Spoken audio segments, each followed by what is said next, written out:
I've been through a lot. Not to compare my grief to anyone else's. I'm sure we've all been through some stuff, and this isn't a competition I'm trying to or want to win. I'm just here to tell a story. In March of 2021, my wife and I were at the hospital waiting for our first child to be born. The day had been pretty straightforward.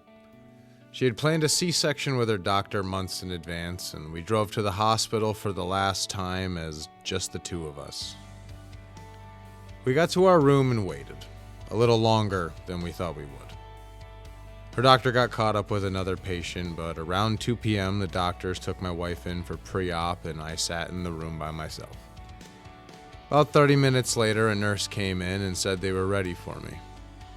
Off we went down the halls into the whitest room I've ever been in, like the TV room from Willy Wonka.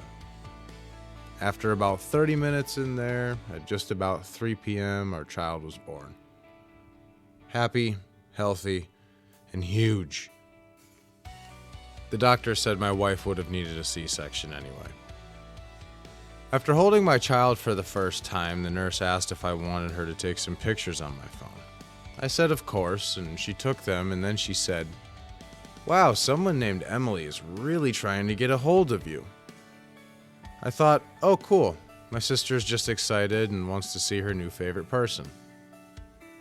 Instead, it was a flurry of missed calls and texts saying, "Dude, I need you to fucking call me now."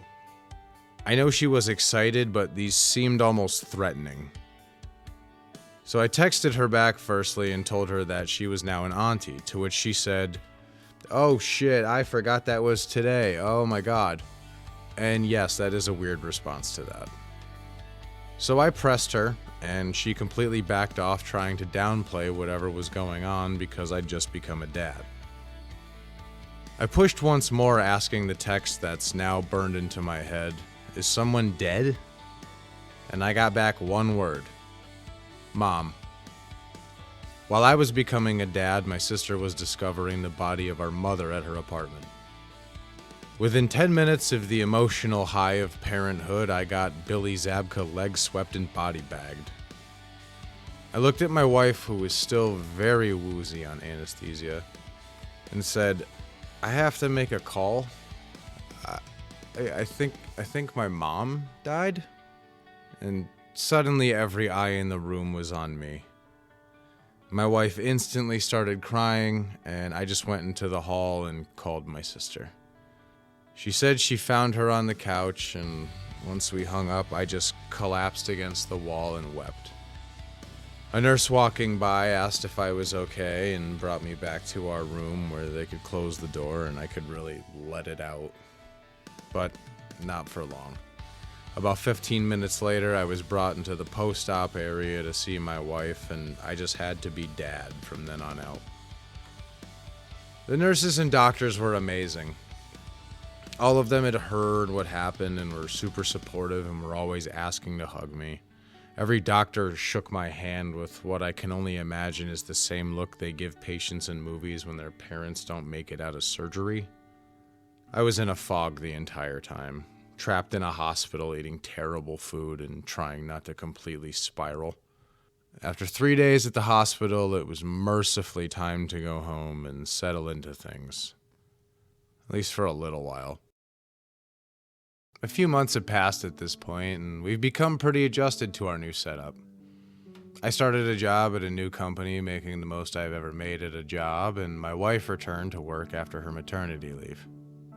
We were worried about finding affordable childcare leading up to this. People talk about how it's too much, and honestly, they undersell it. It's fucked how much it is to have someone watch your kid for you. We looked and tried to budget, and someone I least expected stepped up. My little sister. She was unemployed at the time, and we told her basically, "Hey, we've got like $200 and you can eat anything you want in the house, just keep our kid alive." And she was like, "All right." And just like that, my little sister was at my house 5 days a week watching my kid while we were off at work. It was a cool system. Getting to hang with my sister a few times a week after work was really nice. Things were running really smoothly for a few months, and then something happened. I was at my nifty new company when one of my coworkers came up to me and said with a look of genuine concern, "You need to go home, like, now." I thought I'd been fired or set up as the fall guy in some sort of company-wide plot. I started calling my wife like crazy and she wasn't answering. Now, I want to apologize to anyone I drove past on the highway that day. I'm sure your mom is a nice person, but that day, if you weren't driving 95 miles per hour, you were the enemy. I get home and see that my mother-in-law is at the house, which is odd for mid-morning on a weekday, so I rush inside and see that my wife and child are okay, but my wife grabs my arm and has me sit down. She then proceeds to tell me that my sister collapsed this morning at her place and was unconscious at the hospital.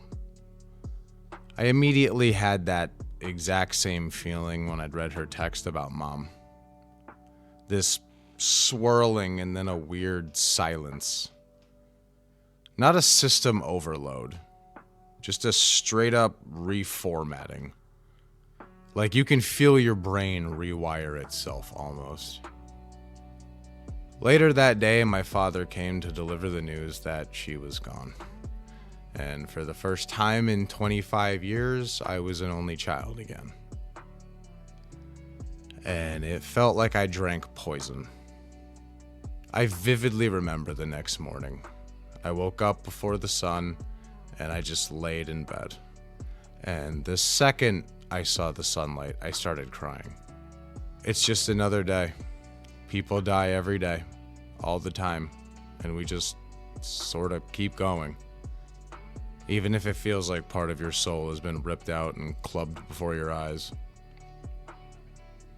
My job was great, and I did have bereavement, so I was able to take the week off. But I do need to say something to every job. That is not enough time to get an employee's head on straight. But when I returned, everybody was incredibly sympathetic and helpful. And shout out to you guys. I know none of you will ever see this, but if you do, you guys rule. But now we had a new problem. No one to watch our kid again. So after just over a year at this new company, I had to put in my 2-week notice and start my transition to stay-at-home dad. A job I wasn't sure I'd be good at, but I did fine. My days were spent doing laundry and cleaning up poop diapers. It was great. But my wife noticed something that I didn't. I was wasting away. I thought I was losing weight because I was exercising, but I was literally never exercising. I was sitting at home, eating snacks here and there, and drinking. I crawled right into beer bottles for a little longer and harder than I'd like to admit. A problem that I've got a handle on now. But at my lowest, I weighed 166 pounds. About 14 pounds less than my average and about 25 pounds less than when my mom had passed. I sort of went the opposite direction. Once she pointed it out, we made an effort to make sure I put on some weight, and I've done that. But I needed to replace all my shitty outlets with good ones. But which ones? Growing up, I really loved 3 things. Watching football, drawing, and watching cartoons.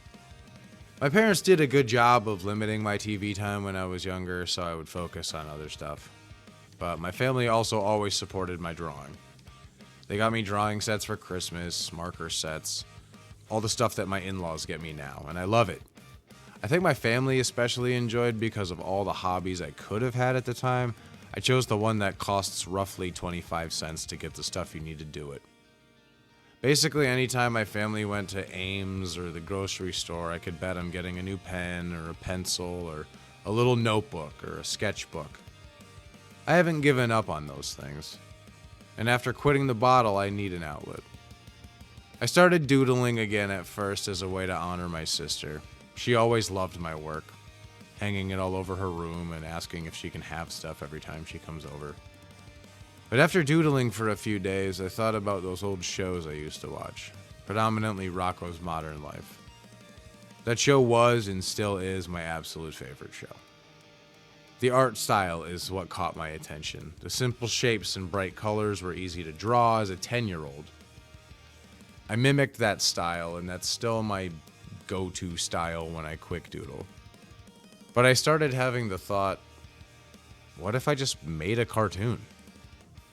And that's when I got my hands on my iPad. I know this channel preaches analog and I'm pen and paper till I die, but learning animation on the iPad has been so much easier than flipping sheets of paper. And I'm still in the fundamental stage, but it's fun to see a little doodle come to life. So I buckled down and I really started drawing more.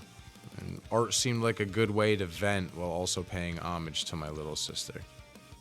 I even tabled at 2 local Comic-Cons in back-to-back years, and I know my little sister would have loved to table with me. After focusing on art and just creativity as a whole for the past few years, I feel like I've sort of rediscovered myself. Losing a sibling is debilitating.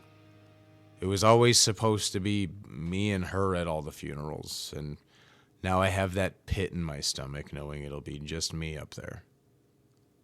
I don't believe in an afterlife. This isn't me yucking anyone's yum either, do you?